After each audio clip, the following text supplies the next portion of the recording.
Oke, bismillah ya. Apa sih alasannya kenapa tanpa kekerasan? Ini ada beberapa logik. Nanti teman-teman boleh direnungi, boleh didiskusikan. Yang pertama, kekerasan itu kalau dalam pelajaran moral itu tidak disebut tidak bermoral. Kenapa? Karena kekerasan itu tumbuhnya dalam ranah kebencian. Apakah kekerasan dari orang jahat atau orang baik itu kan muncul dari ranah kebencian. Ini seperti memadamkan api dengan bensin. Memadamkan api, sekarang tidak ada bensin ya. Memadamkan api dengan pertalite atau pertamax. Jadi tambah terbakarnya tambah besar. Jadi awalnya mungkin peristiwa pemukulan 1. Nah, dibalas ya jadi pemukulan 2. Dibalas lagi pemukulan 3, pemukulan 4. Dan tidak akan ada akhirnya sampai dua-duanya hancur. Dua-duanya bonyok, tidak ada yang bisa bangun, baru selesai. Jadi kekerasan itu tumbuh di tanah kebencian. Dan orang yang selamat merasakan kepahitan, orang yang menang berubah jiwanya jadi brutal. Jadi kalian misalnya, Pak ini diingatkan baik-baik, tidak bisa ya Pak. Sekali-sekali perlu dikasih pelajaran misalnya. Nah, yang kamu kasih pelajaran, ya memang dia sakit, mungkin dia juga kapok, tidak berani lagi kalau ada kamu. Tapi kamu juga berubah jadi brutal. Kamu berubah jadi buas. Jangan dikira jiwamu tidak berubah. Awalnya sih kamu baik, tapi begitu kamu membalas, jiwamu sekarang berubah. Alasan pertama itu. Alasan kedua, tanpa kekerasan adalah satu komitmen seseorang pada jalan cinta. Jadi orang yang mampu melakukan perjuangan dengan jalan tanpa kekerasan, ini membuktikan jiwanya adalah jiwa yang penuh cinta. Jadi menunjukkan orang yang bisa berempati, tidak hanya mementingkan egonya. Jadi perjuangan tanpa kekerasan itu pembuktian bahwa cinta juga bisa aktif, bisa aktual dalam penegakan keadilan. Selama ini orang menganggap menegakkan keadilan itu dengan memerangi, dengan menaklukkan, dengan menjatuhkan. Isinya selalu itu. Jarang orang, mari kita kalahkan para penjajah dengan cara mencintai mereka. Tidak ketemu. Kamu di buku-buku pelajaran tidak ada. Tapi nanti coba kamu baca minggu depan ya, ada Mahatma Gandhi bisa melawan penjajahan Inggris, atau beliau Martin Luther ini melawan kuatnya kulit putih yang menjajah kulit hitam. Ternyata ya dengan jalan cinta bisa. Kadang-kadang kita lebih takluk dengan perbuatan baik, rasa cinta dari orang lain daripada makian, serangan dari orang lain. Itu argumen kedua. Argumen ketiga, tanpa kekerasan itu jangan dikira lemah. Ada orang bilang, kalau kita dipukul tidak balas berarti kita lemah, Pak. Berarti kita pengecut, Pak. Kalau versi Martin Luther tidak begitu. Jangan dikira tanpa kekerasan itu gampang. Justru jauh lebih sulit. Kalau sekedar dipukul, balas mukul gampang. Tidak pakai mikir, asal kuat saja mesti berani. Kecuali musuhnya gede gitu. Tapi kalau untuk tanpa kekerasan, kan kamu butuh daya tahan diri yang luar biasa. Butuh kekuatan ngerem, kekuatan ngempet kalau bahasa Jawanya. Kekuatan menahan, itu hanya orang-orang kuat yang bisa. Jadi jangan dikira praktek anti kekerasan itu simpel saja. Gampang Pak, saya enggak ngapa-ngapain kan sudah. Ya kamu kira, coba enggak ngapa-ngapain itu apa enggak gatel luar biasa hatimu, enggak kerasnya hatimu untuk membalas itu kan kamu sulit sekali menahannya. Jadi yang ketiga, tanpa kekerasan itu sulit dan bukan untuk orang-orang yang kita sebut lemah dan pengecut, enggak. Justru ini orang kuat yang bisa melakukan ini. Jadi ini 3 alasan sudah kenapa harus tanpa kekerasan. Tambah lagi 3. Yang keempat, tanpa kekerasan itu berarti kita mempertahankan kemanusiaan kita sambil menjaga martabat kemanusiaannya orang lain. Tapi kalau kita nekat dengan jalan kekerasan, ya kita melupakan kemanusiaan kita dan tidak peduli kemanusiaannya orang lain. Ini alasan keempat. Yang kelima, tanpa kekerasan itu diarahkan tidak pada orang sebenarnya, justru pada kejahatannya. Kalau kita keras itu kan ke orang, tapi tanpa kekerasan itu untuk melemahkan kejahatannya. Jadi tanpa kekerasan diarahkan melawan kekuatan jahat, bukan melawan orang yang kebetulan melakukan kejahatan. Kan banyak orang itu yang melakukan kejahatan tidak karena sengaja misalnya, atau dia jahat sih tapi bagian tertentu hidupnya sebenarnya orang baik, seperti minggu lalu ketika kita belajar Syekh Badi'uzzaman Said Nursi kan, orang itu totalitas hidupnya kan tidak mungkin jahat semua, mesti ada sisi-sisi baiknya.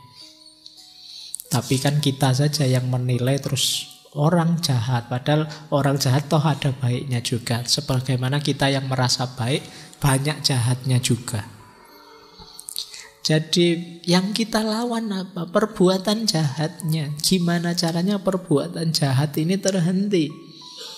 Bukan sekedar menyakiti orangnya yang kebetulan melakukan kejahatan. Jadi kalau sekedar melampiaskan kejengkelan kita, kemarahan kita, ya orangnya. Tapi kan ini tidak menyelesaikan masalah. Ayo kita cari akarnya. Kenapa kejahatan ini muncul? Kenapa kok banyak orang mencuri misalnya? Jangan-jangan situasi sosialnya memang tidak adil, sehingga dia kepepet mencuri. Atau jangan-jangan masyarakat sudah mulai tidak saling peduli, sehingga pencurian bisa jalan. Kita cari akarnya. Tidak sekedar menghukum orang yang kebetulan melakukan kesalahan. Kenapa sih kok orang-orang hari ini itu mudah sekali mencela, memaki, menjatuhkan nama dan martabat orang lain misalnya? Kita pernah tidak mencoba mencari akarnya di mana situasi ini? Tidak sekedar menghukum orang per orang yang melakukan itu. Belakangan yang lebih banyak kita lakukan kan menghukum. Semacam balas dendam. Oh, karena kamu ngomong jelek tak laporkan polisi. Karena kamu mencemarkan nama baikku tak laporkan polisi. Kalau versi non kekerasan, ayo deh kita gali akarnya. Kenapa masyarakat kita sekarang kok sudah berubah seperti itu? Kok mudah sekali melecehkan orang, menjatuhkan martabat orang, mengkritik orang lain? Ada budaya yang berubah sekarang. Sumbernya apa? Kira-kira kalau mau diatasi jalannya seperti apa? Nah itulah gunanya filosofi tanpa kekerasan. Ya kalau ingin balas-balasan ya memang gampang sih, sederhana. Biasanya nanti jatuhnya yang lebih kuat akan menang. Jadi kalau kita hanya milih membalas, yang lebih kuat akan menang. bukan yang benar yang akan menang. Kalau tidak percaya, kamu dizolimi kayak tadi. Yang menzolimimu ternyata tinggi, besar, gagah. Kamu dipukul misalnya. Leo, kamu terus pengen bales. Wah, tidak adil, aku dipukul, tak bales mukul. Kamu yang malah tambah habis. Kalah kuat, kalah kuasa. Jadi ini filosofi selanjutnya. Kenapa harus tanpa kekerasan? Nah, ada sisi luar biasa dari tanpa kekerasan, yaitu sisi transformatif. Dengan mengambil jalan anti kekerasan, berarti kan kita lebih memilih tidak membalas, mencari akar dari masalah, menyelesaikan, bila perlu mengampuni. Dari situ apa? Terjadi transformasi diri. Kita tambah hebat, kita tambah berkualitas dari ujian-ujian, penderitaan-penderitaan yang kita alami. Pak, saya dibohongi orang ini, Pak, dicurangi orang ini, Pak. Ya kamu bisa bales sih, tapi kalau bales ya urusannya keras bolak-balik tadi. Tapi coba dari situ kamu, iya ya, berarti ternyata aku ini lemah, aku ini mudah dibohongi, aku ini gampang ditipu. Berarti ini kan kamu meningkat. Ini namanya bertransformasi. Besok saya tidak akan gitu lagi. Saya tidak akan percaya lagi kalau ada orang ngomong-ngomong gini. Nah, ini namanya transformasi. Jadi daya rasa sakitmu sekarang menjadi jalan untuk kualitas dirimu yang lebih baik. Tapi kalau kamu milih jalan kekerasan, ya kamu tidak naik kelas apa-apa. Jadi kamu disakiti, balas menyakiti, selesai urusannya. Dan kamu merasa urusan tuntas, final, the end. Tapi tidak ke situ arahnya tanpa kekerasan. Jangan fokus pada membalasnya, tapi dengan melakukan perlawanan anti kekerasan, ada momen untuk kita bertransformasi diri. Kita jadi lebih hebat, lebih kuat, lebih tangguh dari sebelumnya. Baik. Nah, masih ada lagi filosofinya. Tanpa kekerasan juga akan memotong rantai kebencian. Jadi kalau kita balas-membalas, rantai kekerasan tidak akan habis-habis. Dia keras, aku keras, kamu keras, terus begitu. Tidak ada selesainya. Balas-membalas. Nah, dengan perjuangan tanpa kekerasan, kita memutus rantai balas-membalas ini. Dan itu menguntungkan. Kemudian yang terakhir, alam semesta dan Tuhan itu pasti berpihak pada yang adil, bukan pada yang tidak adil. Biarkan semesta bekerja, biarkan Tuhan bekerja, kita ambil jalan yang mulia terus. Sering saya bilang, jangan sampai jeleknya orang lain, jahatnya orang lain membuat kita juga jelek, membuat kita juga jahat. Dipisui orang, dimaki-maki orang, loh emangnya dia saja yang bisa misuh, aku yo iso, terus kamu bales misuh, kamu bales maki-maki dia. Ya sekarang skornya sama sih 1-1. Tapi berarti apa, levelmu sama saja dengan dia. Saya teringat cerita, dulu lupa di sesi ngaji apa itu kan. Cerita satu ketika Rasulullah sama Abu Bakar duduk-duduk depan masjid. Terus lewat orang Yahudi. Nah, orang Yahudi ini maki-maki Abu Bakar. Pokoknya misu-misu lah. Misunya bahasa Arab mesti. Dengan versi sana, yang tidak mungkin ngomong Jawa. Nah, Abu Bakar diam, menahan, sabar. Balik lagi kedua kali, maki-maki lagi. Abu Bakar masih diam. Rasulullah senyum lihat Abu Bakar diam, masih di situ. Balik lagi orang Yahudi maki-maki lagi. Wah ini Abu Bakar panas sudah. Iki dibiarin kok malah ndak tahu diri. Wah Abu Bakar berdiri dibales. Itu tadi emangnya dia aja yang bisa maki-maki. Aku ya iso. Dibalaslah jadi perang mulut. Ketika Abu Bakar membalas, Rasulullah berdiri terus pergi. Wah Abu Bakar ndak enak hati. Wah salah ini keputusanku. Jadi benar setelah selesai gegeran, Abu Bakar menghadap Rasulullah lagi. Wahai Rasulullah, tadi kan asik-asik panjenengan bersama saya nongkrong dimaki-maki juga dia masih di situ masih senyum-senyum.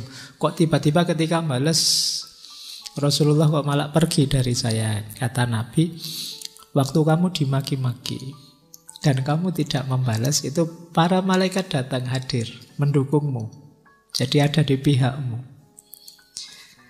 Tapi begitu kamu balas, ya mereka pergi semua, aku ya pergi. Wong kamu sudah tidak dibolo lagi sama malaikat.